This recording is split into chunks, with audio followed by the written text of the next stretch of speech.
What's going on, everybody, and welcome back to the channel. It's Fast Cars, Fast Money. It's myself and Coop here. For this weekend, we're going to be breaking down the Xfinity series for this video. Coop, what's going on? Hey, how are you, Andrew?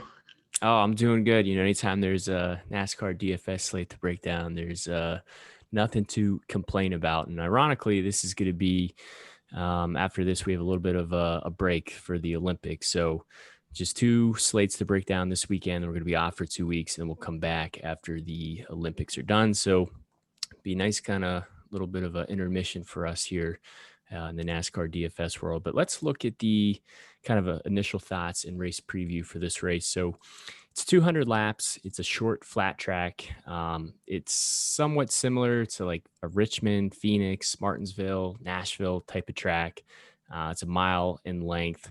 So with 200 laps, dominators are kind of going to be back in play this weekend. It's really important to try to get those guys in your line who's going to be leading those laps, earning those dominator points. And we'll be telling you who we think are going to be earning those here in a second with the driver breakdown. But we'll start with you, Coop. If you're looking at the expensive guys this weekend, from Brandon Jones all the way up to Christopher Bell there, I know we have high interest for a lot of these guys, but are there kind of two or three that stand out to you more than some of the others? Yeah, there are. And Christopher Bell starting at 11,500.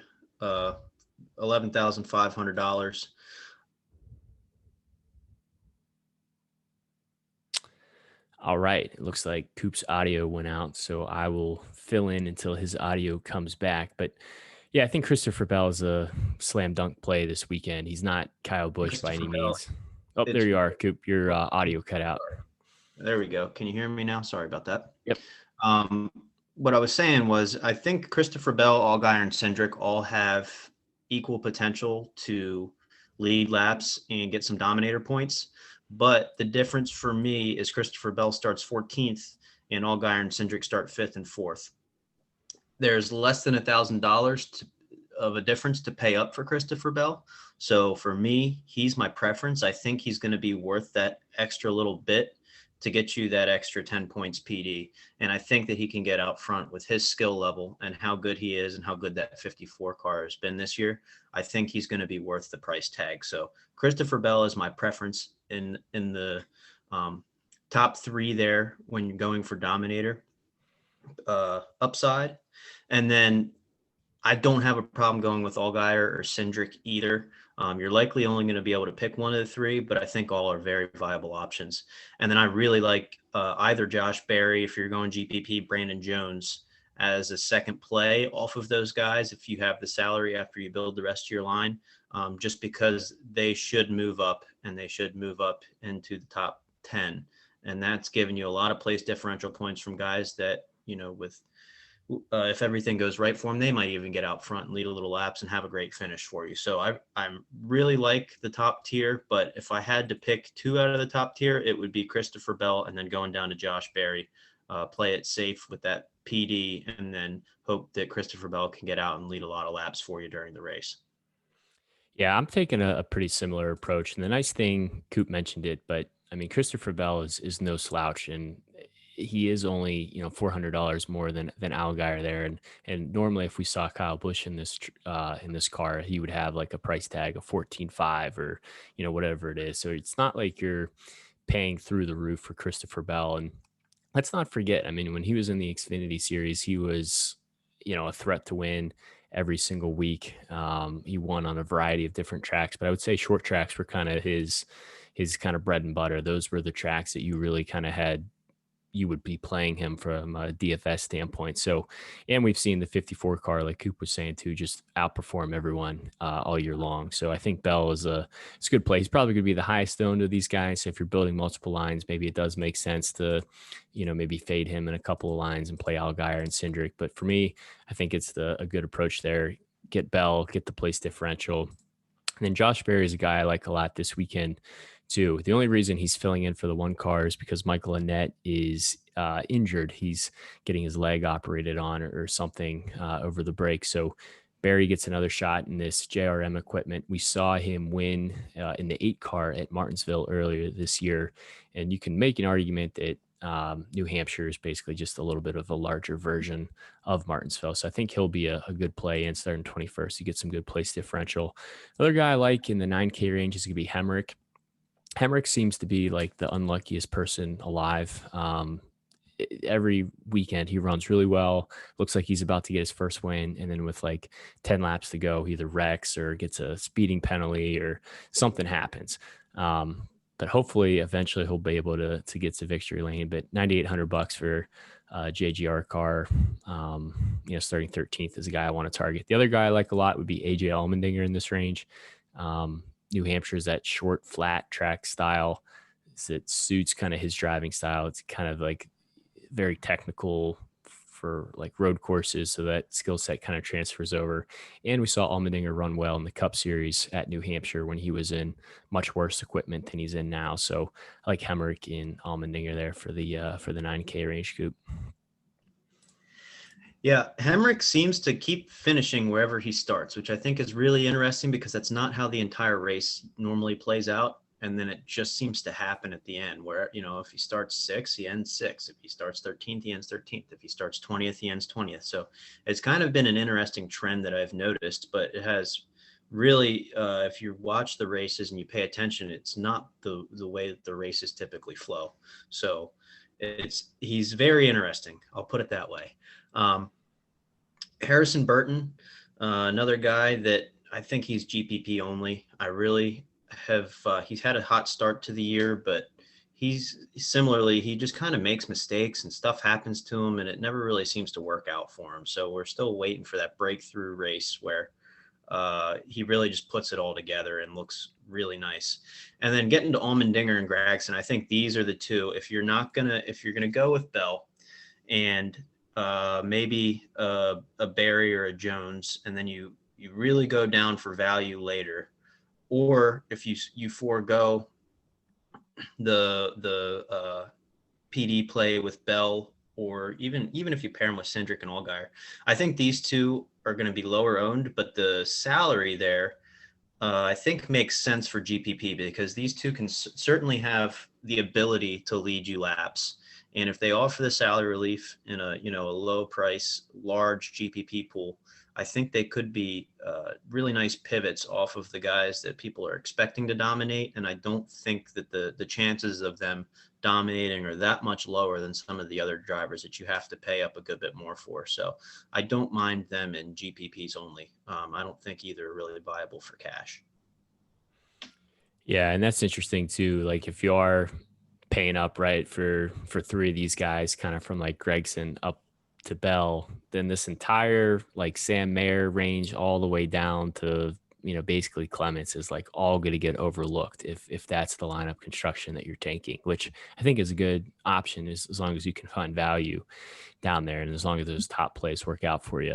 But Mayer, Haley, Snyder, Herbst, I mean, Burton, Moffitt, like these are all guys I don't think you're going to get much ownership at all. I would say if anything, maybe Snyder gets some ownership. I'd probably even bump him up to a medium there just with the car alone that he's in. I mean, it's a RCR car. Snyder is not great, but I mean, he can at least hang on to 16th or move forward.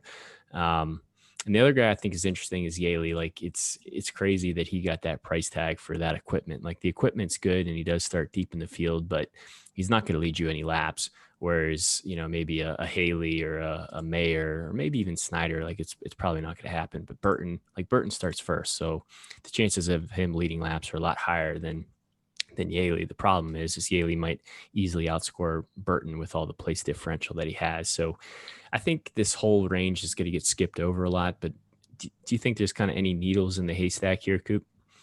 I love that you just switched my at Snyder to medium because I really like Snyder at the price. I think if you're falling into this range, Yaley and Snyder are both the two to go with. Yaley, yeah, he might not be in the equipment that some others are in, but every time Yaley's been down in the Xfinity series this year, he's finished really well, and it's almost it's a feature of the driver as opposed to the equipment. He's got the experience over a lot of these other drivers, and he finds his way through the field and usually gets a top 20. and usually, pays off. His price tag is a little more expensive this time, but I like him. And then Myatt Snyder, I think, is a fabulous place to end up with the end of your line, because we've seen him have phenomenal races this year. And I think there's a lot of upside there. I don't expect him to lead laps, but I think there is upside to get a very good finish. And at 8,200, if he can squeak into the top 5, I think that's the absolute highest he'll go. But if he can get a top 10, I mean, that's a solid play at 8,200. So I do think that you highlighted the 2 correct drivers in that range for me. And then moving down, I really have no interest in Jeb Burton. I expect him to get passed pretty early. Brett Moffitt, I don't mind. I just think he starts too high up. And then the 2 that I think I would play in this round, in this range, are Brandon Brown. I think he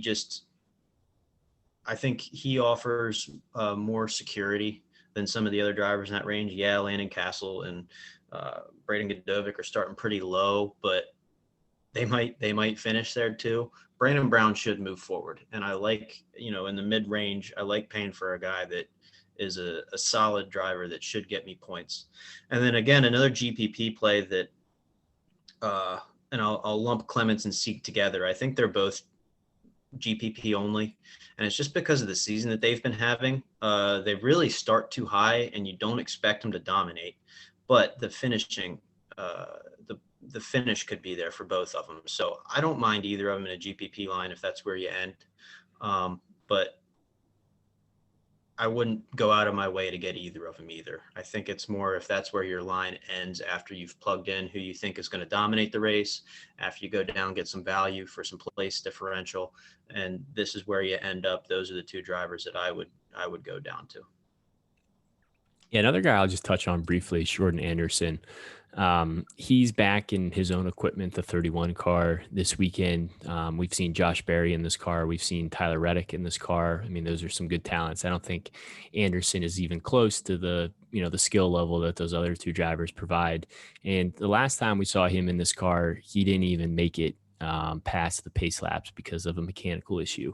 Now that team was able to get the car fixed and come back out late in the race at Texas, but at that point, I mean, he was just so many laps down that he wasn't even getting talked about. But if you actually look at the lap data and you look at the pace that the car had, it was decent. And at $7,600, starting 33rd, I think it's a good place differential play. I don't foresee them having mechanical issues again. And I just think that he potentially might get a little bit overlooked just because of how many people that he burned the last time that we saw him on track. And then moving down here, the 6K range, not really too many guys here I'm crazy about. I think David Starr is interesting. I have to really look at MBM's, Twitter, see what I want to see, a picture of the car, see if it has sponsorship. They haven't said anything about any of their cars yet, which is always a concern because you never know, like, are these guys going to start in park? Are they actually going to run? Like, are they excited? Usually you can kind of gauge that by their Twitter activity. And then at the 5K range, if you're paying up for Bell and Barry and Allgaier and Cindric, you're going to have to, like we always do, you're going to have to come down here and find some value. 2 guys I really am high on this weekend are going to be Dexter Bean and Kyle Weatherman. Is Bean a great driver?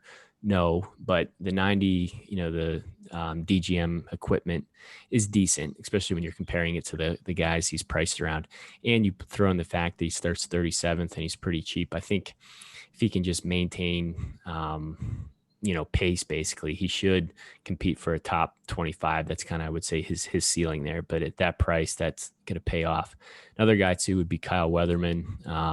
These Mike Harmon cars are always hard to trust, too, with potential mechanical problems. But Weatherman is a guy who can, very similar to Dexter Bean, have that top 25 upside if things don't break. So those would be the 2 kind of punt plays that I would target. But what about you, Coop? Is there any kind of punt plays down here that you're going to be more overweight on than some others?